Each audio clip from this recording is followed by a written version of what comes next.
ہم کریں گے ہر مظلوم کی حمایت۔ السلام علیکم، میں ہوں حورین فاطمہ اور آپ دیکھ رہے ہیں حمایتی نیوز HD چینل۔ نظر ڈالتے ہیں آج کی اہم خبروں پر۔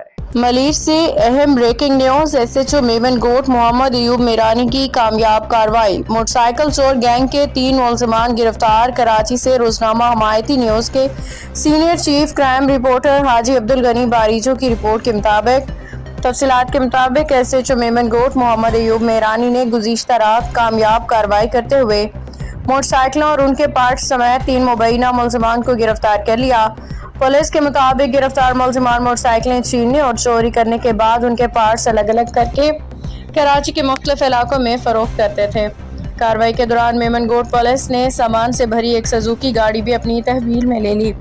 ابتدائی تفتیش کے دوران ملزمان نے مبینہ طور پر اعتراف کیا کہ وہ میمن گوٹ تھانے کی حدود سمیت ضلع ملیر کے مختلف علاقوں سے موٹر سائیکلیں چھیننے اور چوری کرنے میں ملوث رہی ہیں۔ SHO میمن گوٹ محمد ایوب میرانی کا کہنا ہے کہ اس گروہ کے دیگر مطلوب ملزمان کی گرفتاری کے لیے بھی کارروائیاں جاری ہیں اور انہیں بھی جلد گرفتار کر لیا جائے گا۔ گرفتار ہونے والے ملزمان میں ارشاد ولد میاں بخش، عبدالرزاق ولد گل محمد اور کریم جان ولد شیر محمد شامل ہیں۔ باخبر رہیے ہر جگہ ہر وقت، جانیے ملکی و غیر ملکی حالات و واقعات یقین کے ساتھ۔